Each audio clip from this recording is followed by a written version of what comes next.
migration, and settlement that has brought us to current day. We commit to understanding, respecting, supporting, and advocating for Indigenous people and for this land. Thank you all for coming this evening and for caring for each other and for our heartbroken community. I am SPFE President Leah Van Dasser, middle school English teacher, out on release as president of our union. I'd also like to thank and welcome the legislators, city council members, and school board members for being here tonight, holding space with us, and most importantly, listening to community. Blame game. This is not a principal vein problem. This is not just a Harding problem. This is a community problem. And I've said to some people tonight, I see this great crowd here tonight. What if we was here 4 years ago? What if we was here 4 months ago? What if we was here just 4 days ago? It's going to take all of us being together to help solve the problem that we are dealing with. Listen, I continue to say to our church every Sunday morning, to all of our parents, we have to take accountability. We have to become partners with our school system for our children's education. We have to take responsibility and become partners with our children in their education.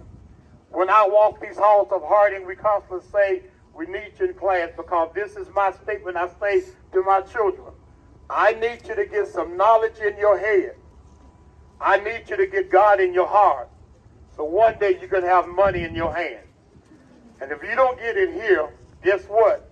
Down on 5th in Minnesota, where I work at night with the 21 Days of Peace, we see young people, one tragedy after another tragedy. We want to come to graduations. We want to come to weddings. We want to come to celebrations. We don't want to continue to have to mourn the loss of the next principals, the next teachers, the next mayors, the next governors, the next preachers, the next policemen. And so until we come together as a group and truly believe we are going to make a change. Listen, our children are not our future. Our children are our present. They're not our future. They are our present. And I don't think no child is a child ought to be thrown away. No child is a child that can be left behind. But listen to me, community. Listen to me, parents. Mothers, fathers, grandmothers, grandfathers, uncles, aunties, cousins. We all have to be concerned about our children. And I close by saying this. And I say this every night we're downtown St. Paul, 5th in Minnesota. Listen to me, young men. Listen to me, young women. Use your head, not your hands. Use your heads and not your hands. Use your heads and not your hands. Don't let a 5-second mistake take you away from your family, take you away from the community, and take you away from the life that you could be living. Please hear me loud and clear. Use your head. Think about it. Use your head. Please do not use your hands. Talk it out. If you can't talk it out, walk away from it. To see a new day. To see your family, to see your friends. No family wants to have this fear that I send my child to school with a book bag and they're coming home in a body bag. Think about it. It makes me hug my children a little bit tighter, kiss them a little bit longer, and care about them. Because I know the reality could be the last time. Thank you for being here tonight. But we don't just need you tonight. We're going to need you in the morning. We're going to need you the next day. We're going to need you next week. We're going to need you next month. We're going to need you next year. Can we shout together? We are better together. We are better together. We are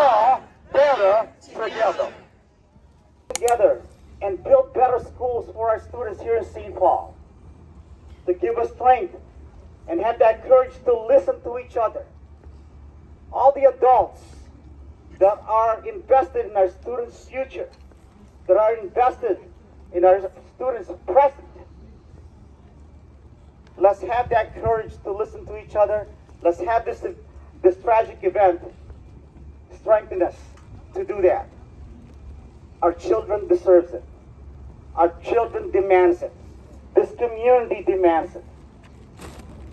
We need to be Harding united. Thank you. Really proud product of the St. Paul Public Schools. My name is Melvin Carter, and I'm the mayor of St. Paul. And as mayor of St. Paul, every day, I go somewhere. And I'm not by myself today. I know I have school board members who are here in this space. I know I have city council members who are here in this space. I know I see our state representative, Liz Lee. Thank you for being here. I know you have to get back to the Capitol, but it means a lot to have you stop your time and be here with us here today. And I know we have school district leaders in this space.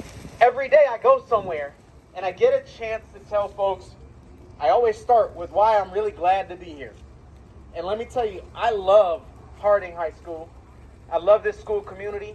I love this school. I love our St. Paul Public Schools. I love coming here for track meets. I love coming here for volleyball games. I love coming here for student events. I do not love being here tonight. We shouldn't have to be here tonight. There's no acceptable reason why we have to be here tonight. Probably the most hurtful words in a community is a child killed. We lost a child. We lost a child.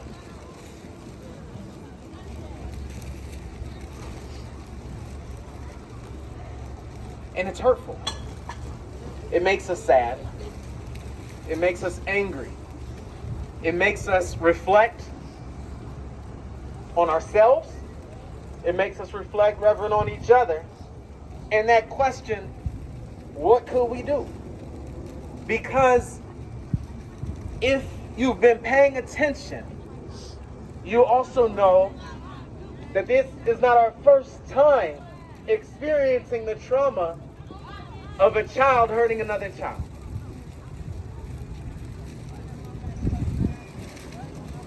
And I feel that as mayor, but even more so, I feel that as a person from this community. I feel that as a person with high schoolers. I feel that as a person with 3 teenagers. I feel that as a person who's a family member. No parent should ever, ever, ever bury a child. And so to the family that is here who has lost their son, their nephew, their cousin, your brother, your loved one, to the school community who's here, who's lost a friend, a colleague, a classmate, to the teachers and to the staff and to the school administration and to all of the members of community who are here, I say to you that I'm sorry for our loss. I'm sorry for our loss. And the fact that we are standing here just simply means that we have not done enough to keep ourselves from having to stand here. And let me tell you, that is work, and I've been in close contact with Superintendent Gothard, who's here today. I've been in close contact with our police chief. We've been in close contact with all of our partners and our community partners who help us in our schools. But let me tell you, that work of keeping our community safe, of keeping our neighborhoods safe, of even keeping our schools safe, because the only thing that makes it even more impossible to bear is the fact that that young man was inside the sanctuary. And Reverend, I know you have a different use of the term sanctuary, but I grew up in an environment, in a city, in a community. I know an environment in a city, in a community. We're here today because we cherish an environment in a community where our schools are sanctuaries for our children. There is no other way. Our schools must be sanctuaries of peace. Our schools must be sanctuaries of solace. Our schools must be sanctuaries of learning, of unity, of togetherness, where our children get a chance to grow up and develop to become the incredible adults who must lead this community forward. And so I'm committed to that work that you talked about, Pastor. And I know SPFE is committed to that work. And I know our school district administration, our superintendent who's here today, is committed to that work. But the question that will lead St. Paul forward isn't whether the mayor wants this to be a safer city. It's whether we're all willing to do what it takes to ensure that it is. I know that you're here tonight because you are. I know that you're here tonight because we are hurting. And I pray that we use the trauma that we feel together, that we use this energy, that when we close this space out, that we don't just adjourn and walk away. Because if we adjourn and walk away, then we'll have to come back. And coming back is unacceptable. So this is work we all must be a part of.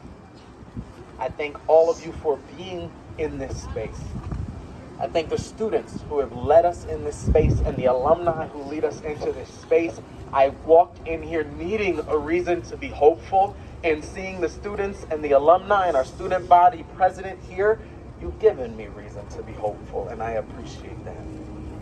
We lost the young person. And he's not the first young person we lost.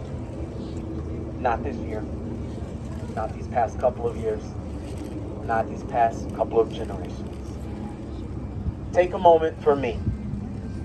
Take a moment for those young people in our families. And join me, please, briefly, in a moment of silence to recognize all that we've lost. All of the powerful young people. All of the human capital for our future. All of the future teachers and doctors and scientists and lawyers and mayors and pastors who we've lost. Join me in a moment of silence, please.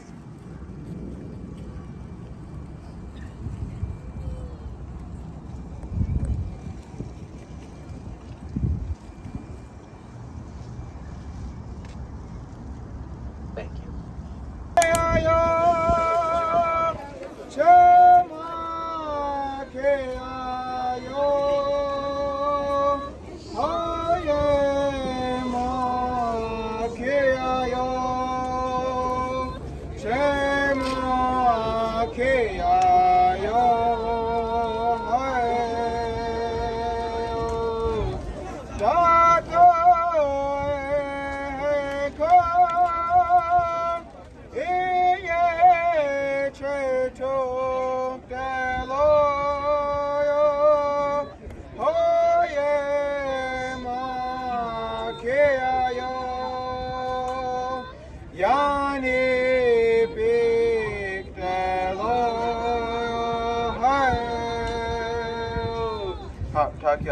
Those words, they mean send your voice to me and pray to me. And it's that higher being, we call him Tunkashila, it's our grandfather, that's how we view him. And so he's telling us to pray to him, and then he's saying, however you...